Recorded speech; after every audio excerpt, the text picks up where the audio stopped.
Hi, this is the Mom series, The Misunderstanding of Multiplicity, and my name is Maria. This channel is about multiple personality as it's depicted in the media. And I've been vlogging out here for almost 2 years now about how what was once called multiple personality disorder and is now called DID is shown in the media, any form. Books, radio, TV, movies, film, uh, docudrama, any of it. And I've been away from making videos for a little while now because my computer had gone down and I had to restore it, and I'm getting it set up. And so I'm going to be presenting a few topics. I wanted to just break away from that a little bit and just tell you that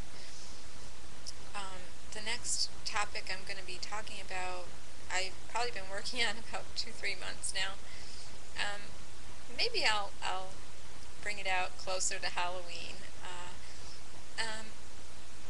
There is a lot of demonizing of people with any mental health disorder, and people with physical disorders too are often described as struggling with demons.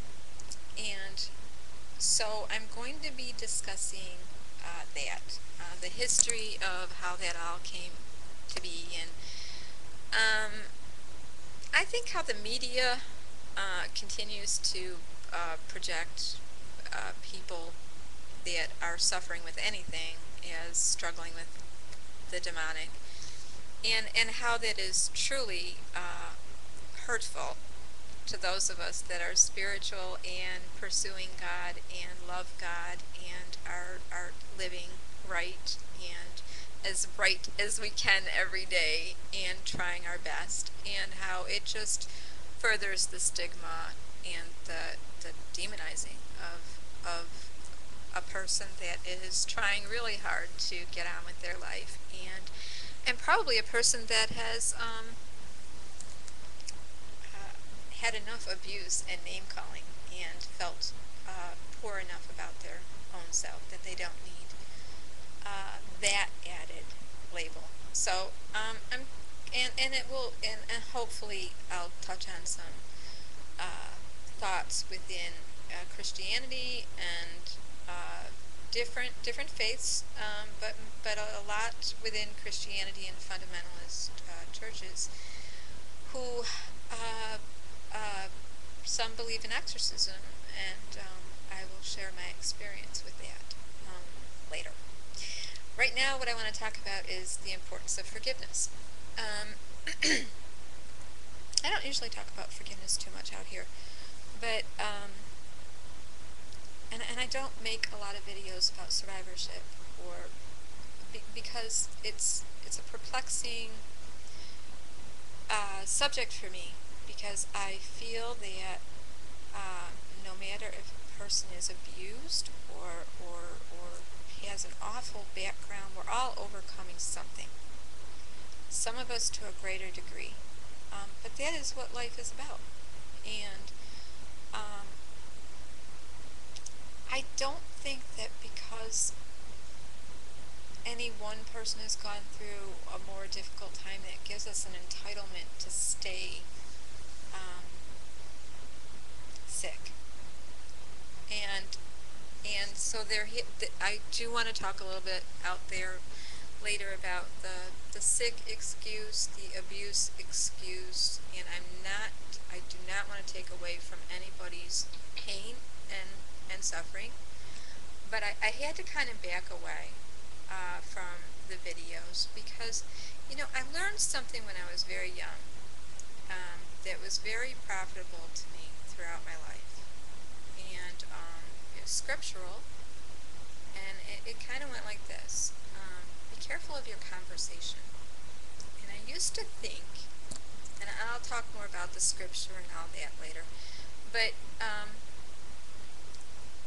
when I was growing up and I was in school, I remember examining that scripture and finding out that it meant be careful of the company you keep and how you get on with the people you're with.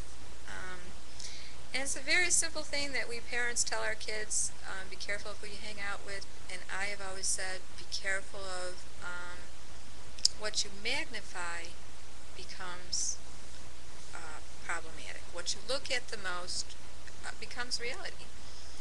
And it becomes a way of life. So I think that even though there are great tools in the survivorship community and there's great support and it's needed, it can all become very